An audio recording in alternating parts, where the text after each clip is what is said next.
I will now go to the action plan on trafficking in human beings because that is the most important instrument we have at the moment to implement. It was adopted in December 2005, and I think it clearly demonstrates the importance the Council attaches to the prevention and the fight of human beings. Within the work of the multidisciplinary group, we have just compiled a very huge document which is describing the best practices in the 27 member states on how they deal with the trafficking in human beings. And I have to say that this document has already been issued 3 times because member states are very active reading it and updating it constantly. So the Council is revising this document constantly. Concerning the lucrative aspect, we have $12 billion per year as earning for the traffickers. And this is a very impressive data because, of course, the trafficking human being is still considered a very lucrative trafficking and a low-risk crime. 1 million children worldwide are involved in trafficking. And of course, most of them are for sexual exploitation, but also for labor exploitation anyway. So far, we had focused our attention on people involved in trafficking, but now, according to this directive, we are focused also employers who are not really involved in the previous trafficking of this person, but who actually recruit people who have been victims of trafficking.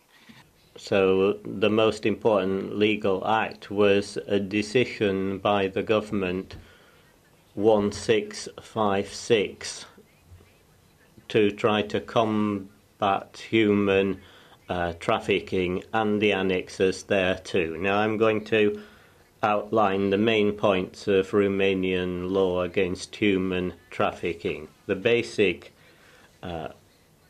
point is law 1678 against human trafficking, including the types of crime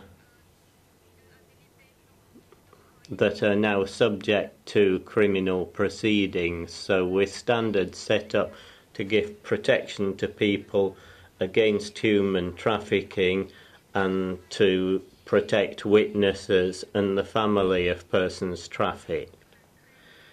We also believe there should be a European NGO network working against trafficking to exchange experiences and good practice between the countries of origin and EU member states. It would be a good thing if the countries of origin were to cooperate with the countries of destination to try to cut this in Europe. The EU Action Plan correctly spells out the need to cooperate with source countries on basic protection and criminal justice issues. And while much remains to be done in these areas, the way forward is clear. And I would like to stress that there's one EU member state where I'd say once a month we get a call from an NGO saying that a woman, a trafficked woman, is going to be deported. And this is still going on far too often from the EU, and I think has to be looked at, certainly in some member states. All victims of trafficking should be treated in the same way, should receive equal protection and standards of assistance, and this includes EU nationals trafficked within the EU, who are actually paradoxically often excluded from protection and assistance programs. Actions aiming at prevention of trafficking need to occur in both source and destination countries, and there's two paragraphs in the EU Action Plan that specifically tackle this. Action 3.1 states that member states and EU institutions need to support anti-trafficking initiatives as well as broader measures addressing root causes, especially poverty, insecurity, and exclusion and gender inequalities. And development cooperation also needs to include gender-specific prevention strategies and strategies aimed at strengthening the economic, legal, and political position of both women and children.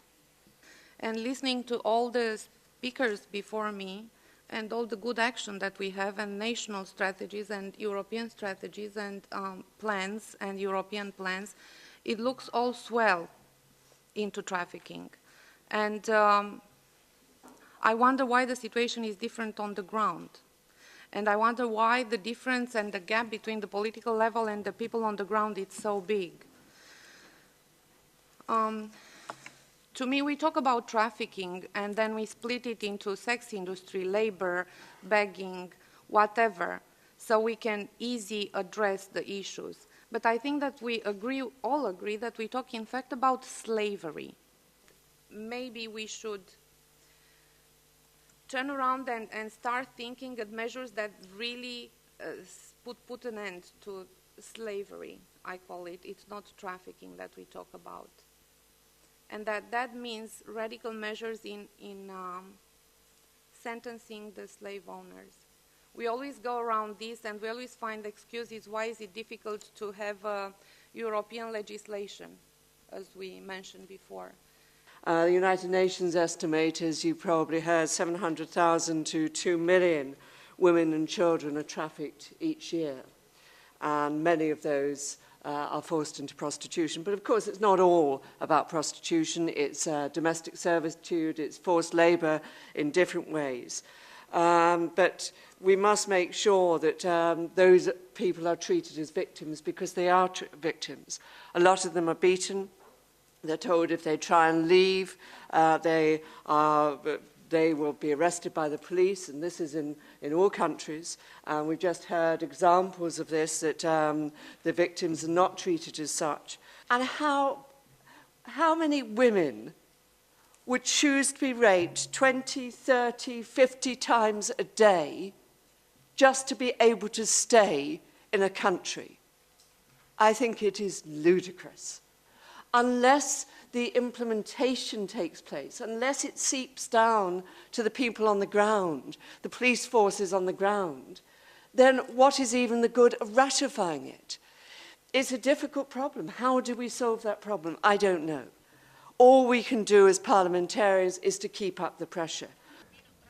There's three features here. There's a matter of being moved from one country to another. There's got to be coercion, and there's got to be a form of exploitation as regards the body, be it sexual exploitation, be it working in a domestic, industrial, or a household setting. Of course, that has to cover minors as well. So we want to make clear who the victims are. As an Italian NGO, our aim is to promote the dissemination of these toolkits, these information toolkits, and they have received a warm welcome, and we want to go on providing the means for working at the European level, to continue at the member state level, to go on combating trafficking in human beings. So what we need is down-to-earth operational measures on the part of each of us within our area of activity to see to it that the existing means and measures and policies are implemented.